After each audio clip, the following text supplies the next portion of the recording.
At the beginning of the movie, we see a judge swat an insect on his desk with a tissue, like it's the most important verdict of his career.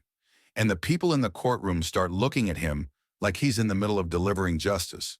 Then he moves on to his actual judgment. A man who had raped 16 children, one of the victim's mothers thanks the judge, but he stops her from expressing gratitude.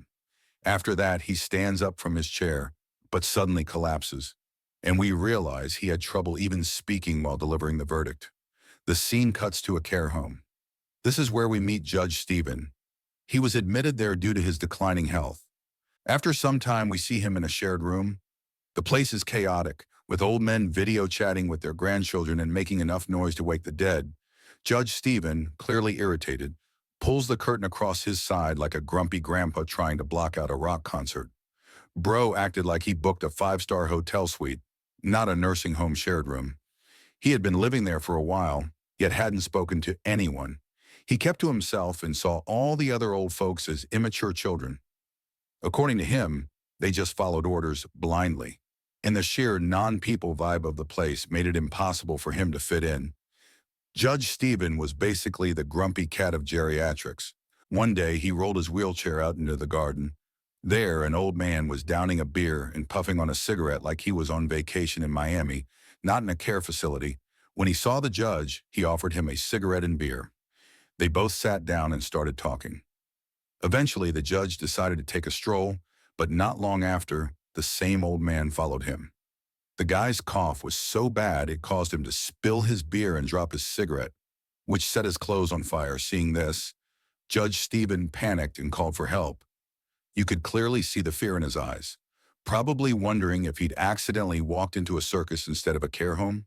The next morning, the judge was asleep in bed when he woke to find a strange old man silently standing by the door watching him. The moment their eyes met, the man walked off like it was no big deal. Sir, this isn't a horror movie. Stop acting like the ghost of Bingo Past. At this point, you might be thinking the story is just about old people doing old people things, but no, things are about to get very interesting. The next day, performers from outside visit the care home to sing, and the elderly residents were absolutely vibing. Judge Stephen, on the other hand, looked like he was being forced to watch paint dry. That is, until his gaze landed on the man who had been lurking outside his room the night before. Then his eyes wandered again. To an old woman, she came up to talk to him and warned him to stay away from those people, saying they were completely nuts and believed they were still children. Then she started rambling about how her family had gone out, but would definitely come back for her. The judge stared at her with confusion, like she just said aliens were coming to get her. Lady really hit him with the "they're just on vacation" denial, like she was waiting for a pizza that left 10 years ago. We get a glimpse into the life of the elderly here. Most of them needed nurses even to take a bath. But Judge Stephen still thought he was perfectly fine and wanted to leave the care home ASAP. The doctor, however, informed him he hadn't fully recovered yet and couldn't go. At lunch, the judge refused to eat anything. Meanwhile, we see David, the beer and cigarettes guy, carrying around a puppet named Jenny Penn like it was a baby. The nurse told him to remove it immediately, which he did, but not without some visible irritation. Then another old man came up to the judge and started talking about a book. Judge Stephen didn't know a single thing about the book, but he still faked a polite response. Classic move, pretending to know stuff while silently praying the conversation ends. Not long after, the judge got a terrible headache. A nurse helped him regain consciousness and asked him to hold a glass of water. After his fall, he had been partially paralyzed. One of his hands wasn't functioning properly. Despite trying again and again, he just couldn't grab the glass. The frustration was real, and so was the pain. Meanwhile, David was watching TV and suddenly burst into loud laughter during a show. Judge Stephen, convinced David was laughing at him, got mad and dropped the glass on purpose. Imagine being so offended by SpongeBob reruns that you rage drop a cup like it insulted your law degree. In the next scene, we find the judge sitting in a bathtub, getting bathed by a nurse. But when she leaves to grab a towel, the judge somehow manages to yeet himself straight into the water like a confused toddler at swim class. He starts flailing his arms and legs, desperately trying to save himself. Thankfully, when a male nurse rushes in, he immediately pulls the judge out of the tub, saving him from what would have been the most embarrassing obituary ever. Later that night, we see David sitting around like he's gearing up for a great escape from the nursing home, as if he's the senior citizen version of Jason Bourne. As soon as the time comes, he sneaks out of his room, but some nurses are still awake, and they instantly escort him back, saying that David always pretends he's leaving, but no one ever comes to pick him up. Basically, David's escape plans have more plot holes than a low-budget soap opera. Not far from there, the same woman who had earlier talked to the judge about her family's return is sitting quietly. David leans in and whispers something to her. Whatever he says, it hits hard. She starts crying immediately, and David just walks off like he didn't just emotionally wreck someone. Meanwhile, back in his room, the judge wakes up to the sound of something unsettling. He looks around and sees David, the creepy coward, standing there. Suddenly, David pours an entire bottle of urine near the judge's private parts. Yes, David went full savage gremlin mode at 2 a.m. Shortly after, a nurse and a doctor arrive, and the judge tries explaining what just happened. But instead of believing him, they start suspecting him. Frustrated, the judge confides in his roommate Tony, saying he saw everything. He urges Tony to speak the truth, but David is right there in the room and Tony gets scared. So he says nothing. You might be asking, why didn't Tony speak up? Don't worry, that mystery's about to unfold. The next day at lunch, the judge is seen eyeing David suspiciously. After lunch, he approaches him for a conversation. Instead of a reply, David straight up calls him stupid. Honestly, David throwing shade when he looks like he lost a fight with a box of thrift store puppets is comedy gold. David then stares him down and says, "I'll come visit you tonight." And that, dear reader, is when this nursing home turns into a full-blown horror movie. As night falls, David sneaks out of his room and starts disturbing the other elderly residents. He uses his creepy puppet to scare someone and then physically harms them too. In one eerie scene, there's a chamber with a fire burning late into the night.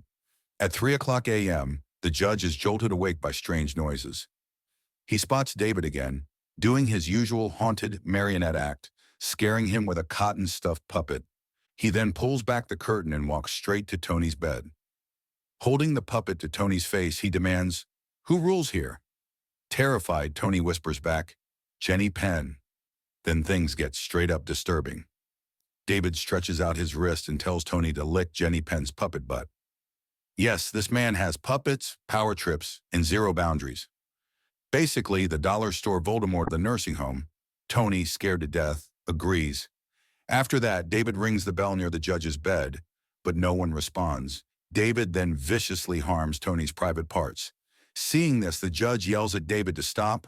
David responds by threatening him, saying if he interferes again, there will be consequences.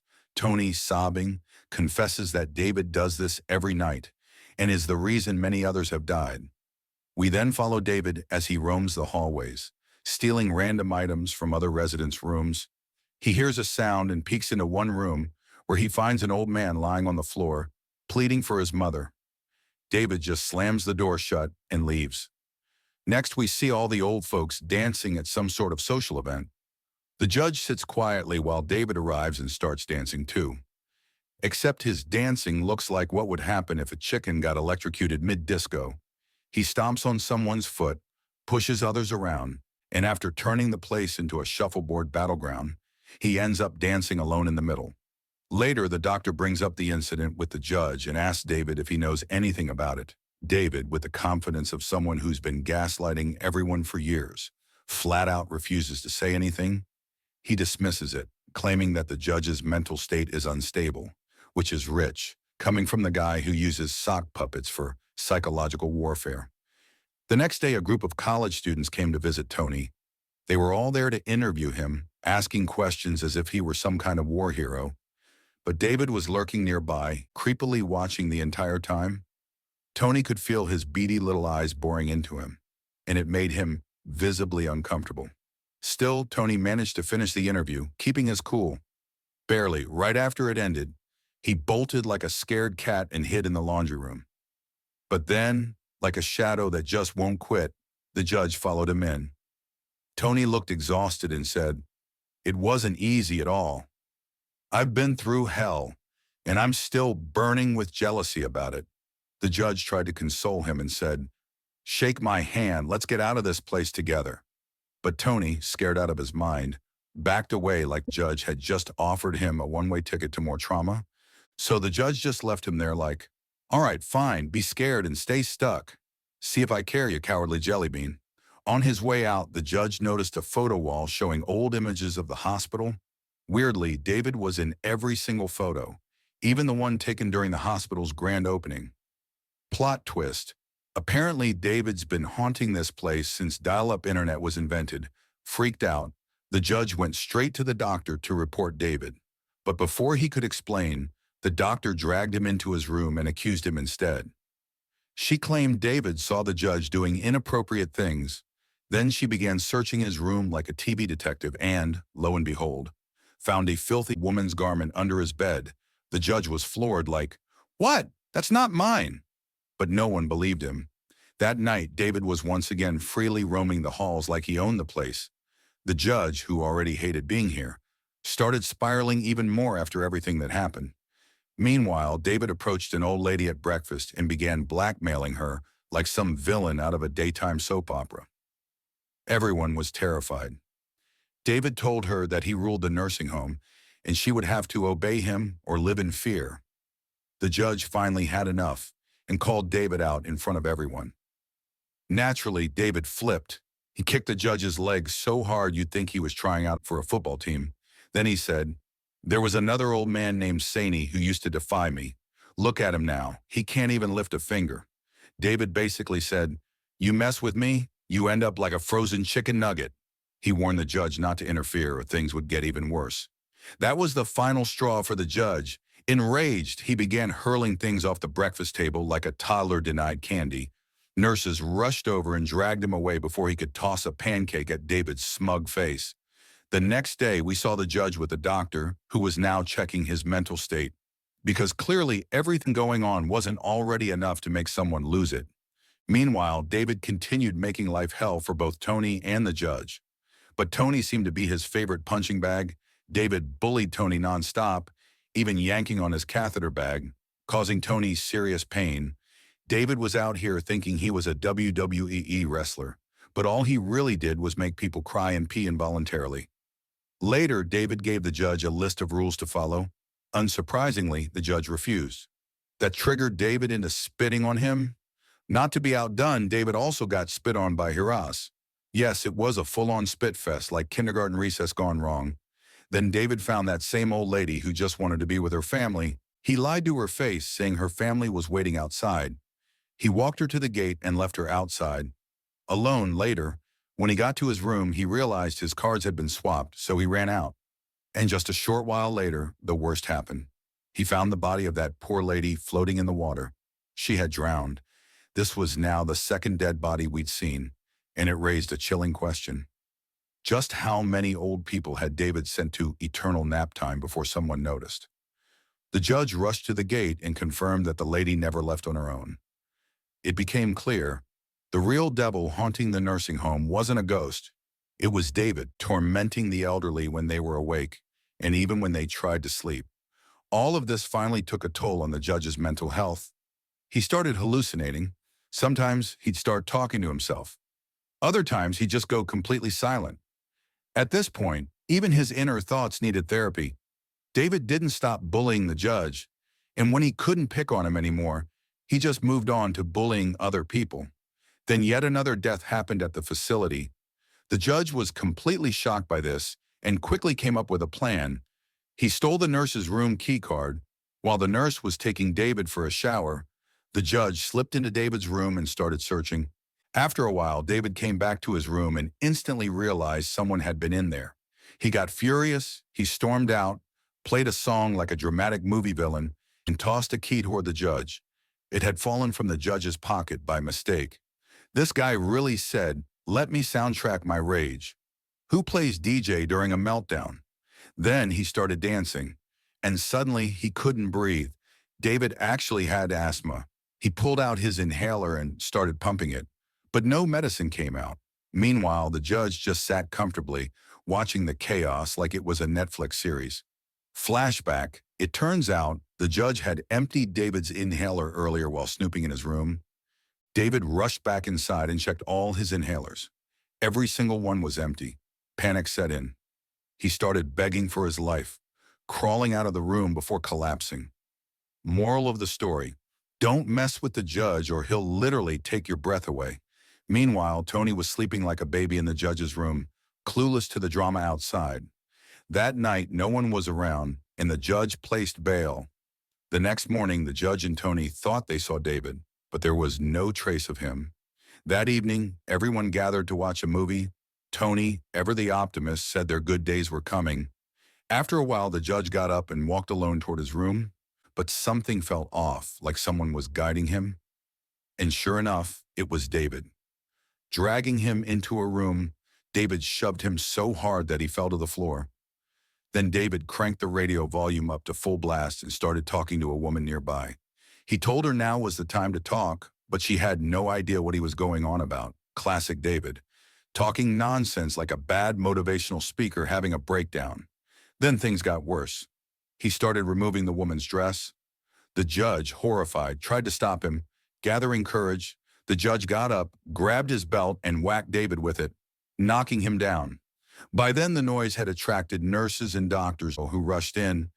In the next scene, we see the judge, now alone in a large, run-down room.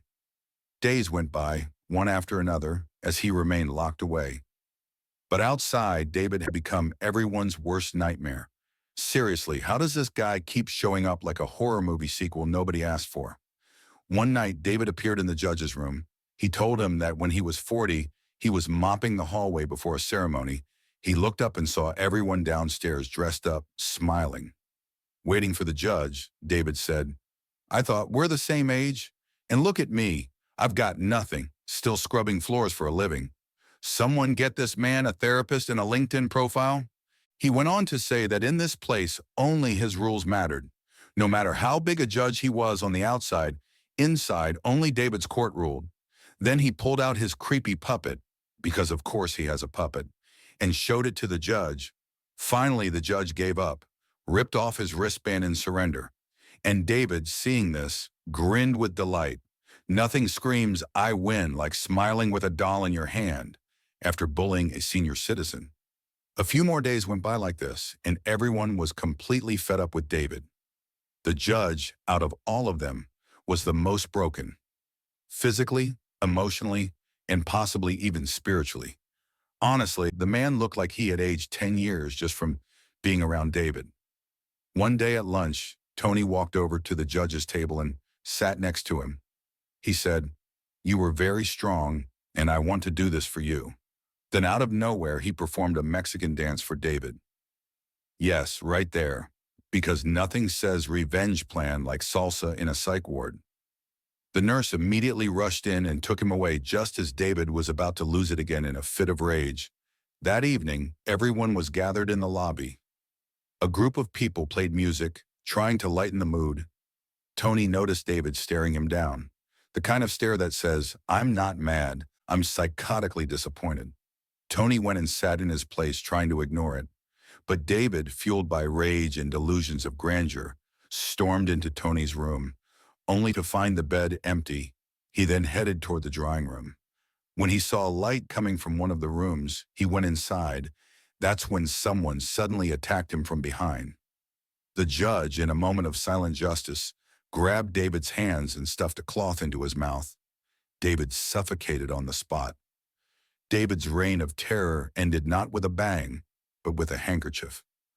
Talk about dying in silence after living so loud. Afterward, the judge calmly cleaned Tony's face like a responsible murderer, and the two walked out of the room together. Then we're shown the story a few days later. Now all the old residents were finally living in peace. Tony wasn't around anymore. He had been killed. Wait, plot twist. Tony did all that just to check out early? Man pulled a heroic arc just to exit stage left. And with that, the movie comes to an end.